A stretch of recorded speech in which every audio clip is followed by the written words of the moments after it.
Graça e paz. Continuando falando a respeito de parábolas, eu quero ler uma que está aqui em Lucas. Lucas capítulo 28.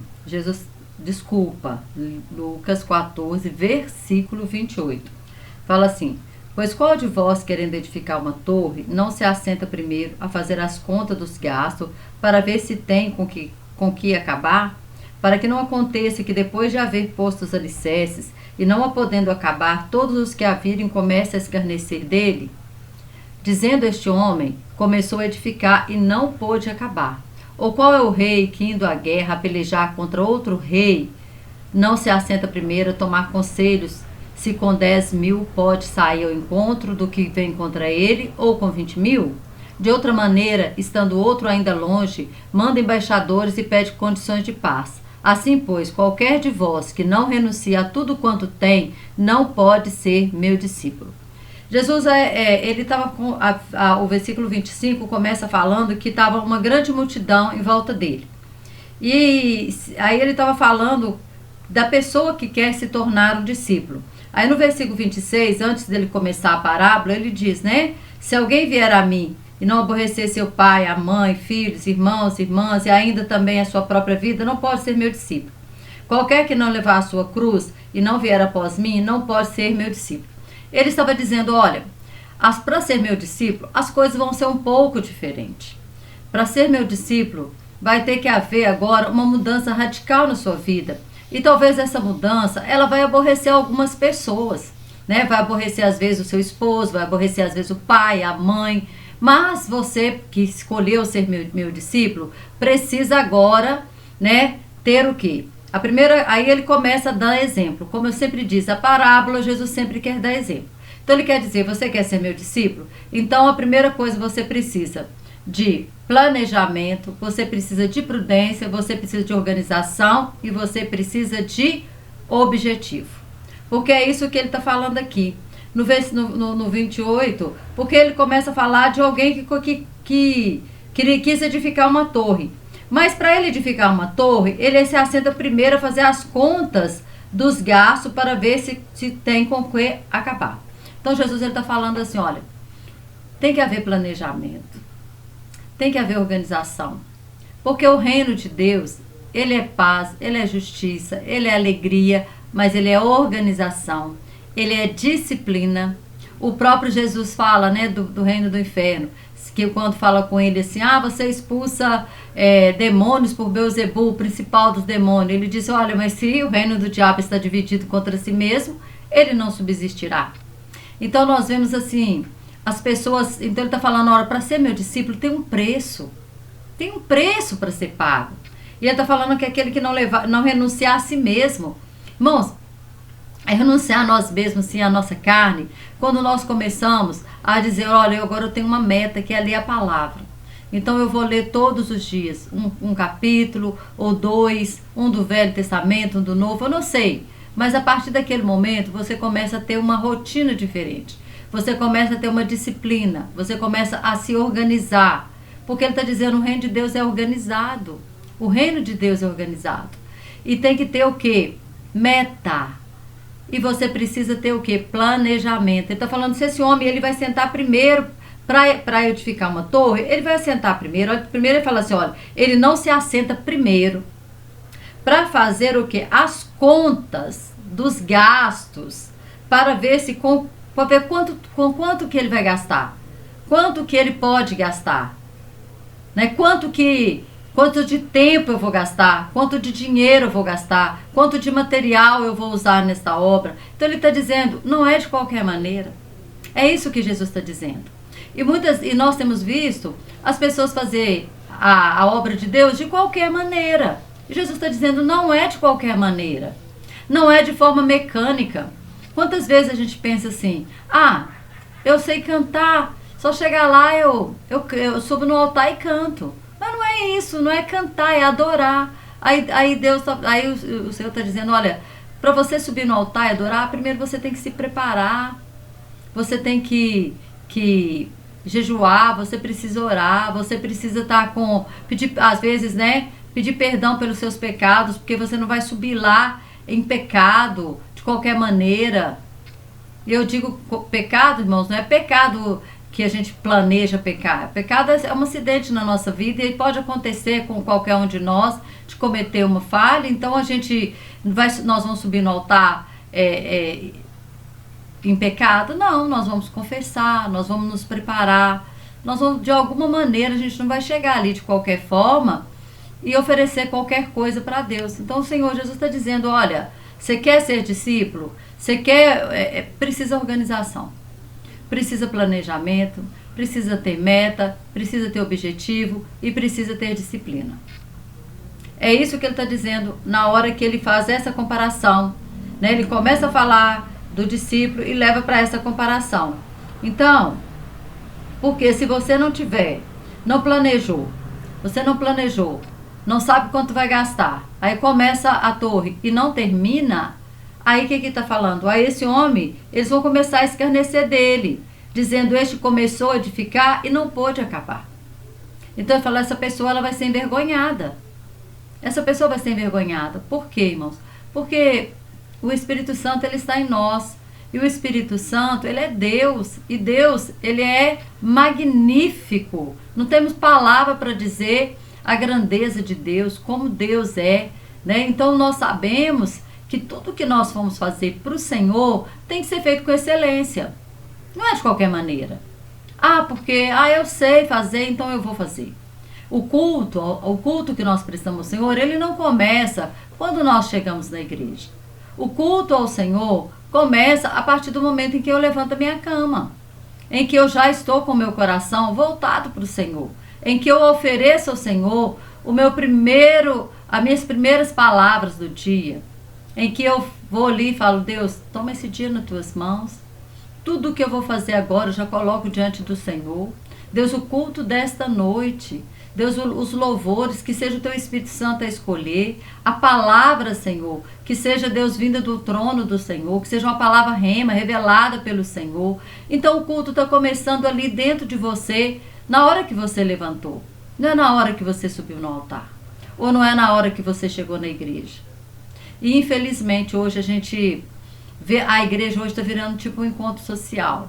E quando eu falo isso, irmãos, eu não me excluo, não. Porque muitas vezes a gente chega na igreja, aí já tem aquelas pessoas ali na porta, aí já começa a conversar, e quando a gente vê, a pessoa lá do altar já está falando, vamos gente, vamos entrar, o culto vai começar. Na verdade o culto já teria que ter começado, né? E muitas vezes a gente não tem aquele tempo nem de chegar na casa do Senhor, dobrar os nossos joelhos, falar, Senhor, eu estou aqui, né? E que esse momento seja somente meu e seu, que nada venha roubar esse momento, né?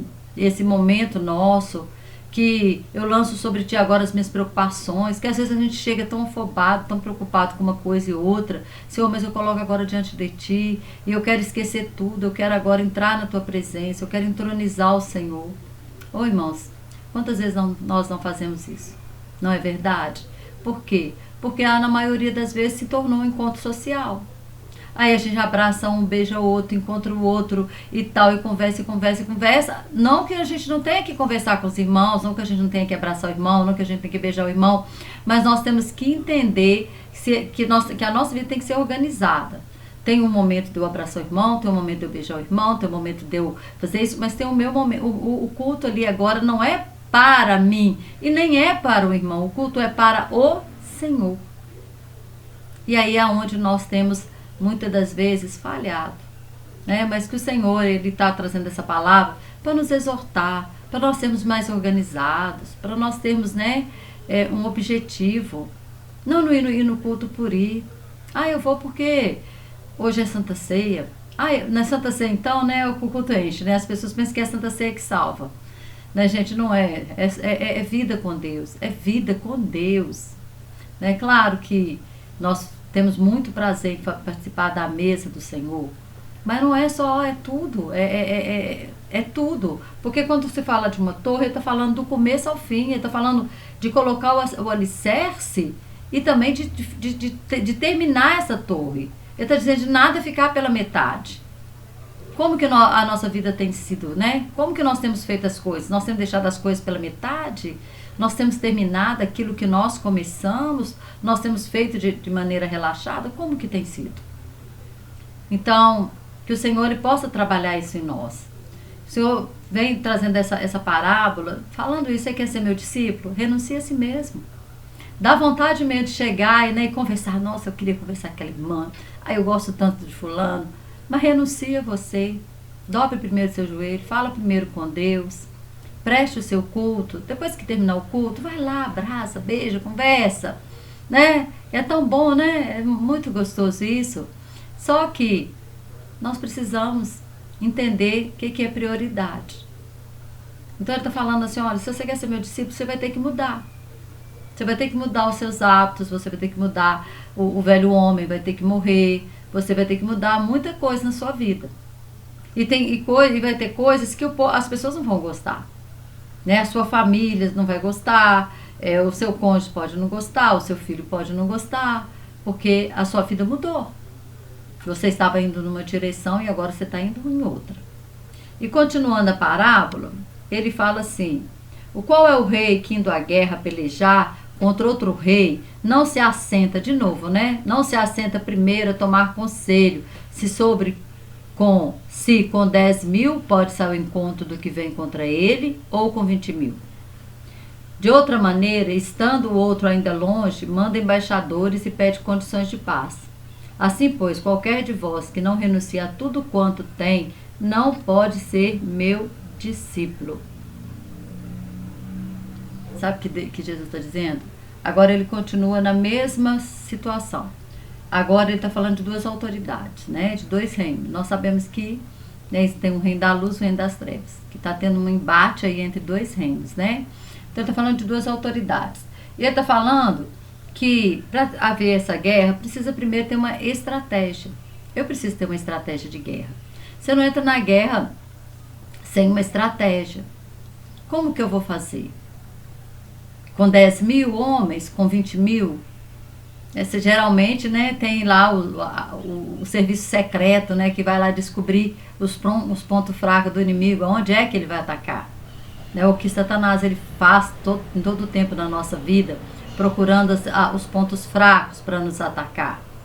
E ele está dizendo, olha, você vai ter que ser um estrategista. Então ele está falando, você vai ter que calcular se é com 10.000, se é com 20.000. E você vai ter que ter estratégias. Nós podemos ver que toda empresa organizada, ela no início do ano, ela já coloca metas, prioridades. Né? Nós temos uma meta a ser alcançada. Vamos supor que é uma firma de vendas. Olha, nós queremos vender até o primeiro trimestre, por exemplo, nós queremos vender 1 milhão. Então essa é a meta. Eles vão trabalhar para alcançar essa meta. Estão entendendo? Eles vão usar estratégias para alcançar essa meta. Qual que é a estratégia? Eles vão usar o marketing, eles vão ligar, eles vão trabalhar de alguma forma para alcançar essa meta. Então, qual que é a sua meta em Cristo? A nossa meta é chegar na Canaã celestial. Mas o que nós temos feito de estratégias, de cálculos, para nós entrarmos nessa Canaã celestial? Jesus Cristo, ele foi um grande estrategista. Quando Jesus ele nasceu e cresceu em Nazaré.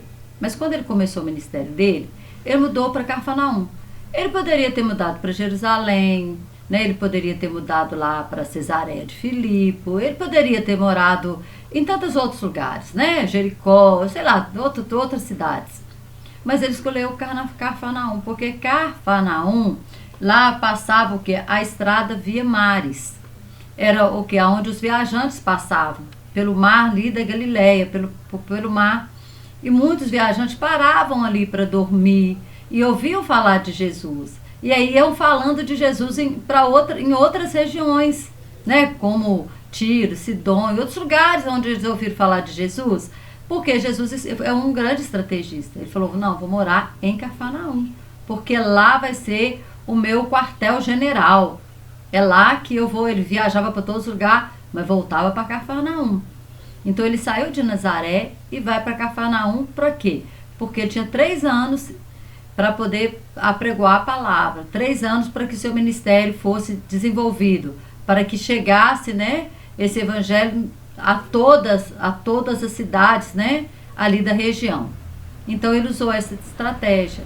Então nós precisamos de estratégias, né, como a escola tem um ano letivo, ela vai contar quantos dias de aula tem. Você vê que a escola, no início do ano, eles já sabem quando vai ter um feriado, quantos dias eles vão ficar parados, quantos dias vão ter de recesso, quantos dias vão ter de férias, quantas aulas vão ser aulas práticas, quantas aulas vão ser aulas ali, prática, e a outra, esqueci o nome, mas vocês sabem. Né? Então, é tudo organizado. Então, o reino de Deus é organizado. Aí nós crentes nós somos desorganizados, nós precisamos nos organizar. Jesus está falando isso aqui, olha, você quer ser meu discípulo? Você vai ter que ter meta, você vai ter que ter prioridade, você vai ter que calcular, você vai ter que ter estratégia, você vai precisar de tudo isso. Ou você pensa assim, eu vou fazer um discipulado ali na praça. Gente, primeiro, eu vou orar. Segundo, eu vou mapear aquela praça, vou saber que tipo de pessoas que frequentam lá. São pessoas mais jovens, né? Então eu vou levar uma palavra, ou eu vou escolher um folheto, ou eu vou levar um louvor bem mais jovem, né? Então, são estratégias. Mas não é estratégia do mundo, não, gente.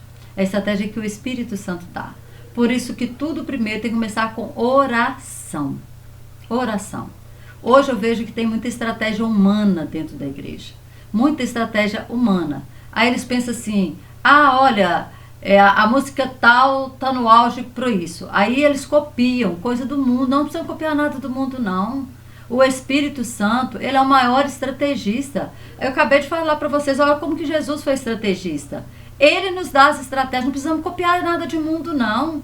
E aí a gente vê a igreja deixou o mundo entrar dentro da igreja. A igreja permitiu, a igreja abriu a porta, colocou o mundo dentro dela e colocou Jesus para fora. Colocou Jesus para fora. Não, vou ver o que a igreja... que a igreja vamos fazer uma campanha da prosperidade. Mas a igreja, irmãos, aí você vai olhar as suas ovelhas, tá todo mundo com problema na família, tá todo mundo com problema no casamento. Então não seria muito melhor, se você orar, o Espírito Santo vai te revelar, olha, a estratégia agora é trabalhar com a família, não é trabalhar a prosperidade. A estratégia agora é essa. Então nós precisamos entender isso. E Jesus está dizendo, se você quer ser meu discípulo, comece a ser organizado, a ser disciplinado, a ter meta, a ter objetivo, a calcular, a ter estratégias. Eu vou calcular que eu vou ler a Bíblia o ano todo.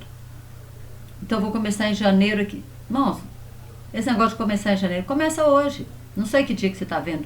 Começa hoje, se você ainda não começou. Mas começa. Eu tenho... eu posso... 30 minutos. Eu vou acordar 30 minutos antes para me ler tantos versículos e orar. Amém. Você pelo menos se organizou. Comece aí com 15 minutos, com 20 minutos, mas comece. Não fique esperando, não vai para a igreja de qualquer maneira, não. Vai com o coração receptivo, vai falando com o Espírito Santo. Espírito Santo, eu quero e eu preciso do Senhor, eu preciso ouvir a tua voz. E Jesus, ele termina isso aqui falando assim, olha, bom é o sal, mas se o sal degenerar, com que se há de salgar? Bom é o sal, mas se o sal se misturar com o mundo e ficar igual ao mundo, como é que vai resolver? Ele vai ter o sabor do mundo. Ele não vai fazer diferença nenhuma. Assim são as pessoas que se deixam influenciar pelo mundo. Aí fala assim, nem presta para a terra, nem para o monturo. Lançam-no fora. Quem tem ouvidos para ouvir, ouça. Então, quem tem ouvidos para ouvir, ouça. Né? O sal, o que acontecia? Tem um outro versículo aqui que fala que se ele tornar insípido, ele só serve para ser pisado pelos homens. Por quê? Porque quando tem muita neve, né, joga o sal para derreter o gelo. Então lá em Jerusalém, aquilo ali era comum para eles, viam que o sal que já não servia para o tempero, o sal que já havia degenerado, o que eles faziam? Eles usavam ele para jogar em cima ali do piso, né? Do piso ali, para que o gelo pudesse derreter. Então ele era o que? Pisado pelos homens. E nós não fomos criados para ser pisados pelos homens. Deus nos criou como coroa da criação. Deus nos criou, né, para que nós possamos ser aquele sal que traz sabor à vida das pessoas. Que onde você estiver, você possa levar sabor, alegria. Porque o reino de Deus é isso. O reino de Deus é paz, é alegria. O reino de Deus é organização. O reino de Deus é tudo isso, é disciplina. Tem disciplina, né? Tem hierarquia. Quando nós olhamos aí as hierarquias de anjos, querubins, serafins, arcanjos, é tudo, cada um no seu papel, cada um no seu quadrado. Então é organizado. Então que essa palavra, né, ela possa falar profundamente no teu coração e que você possa procurar a ser dessa forma. Porque muitas vezes as pessoas falam mal, né, dos cristãos por essa falta mesmo de organização, de estratégias, de sabedoria muitas vezes. E o Senhor Jesus nos mostra isso aqui através dessa parábola. Amém? Que o Senhor continue te abençoando.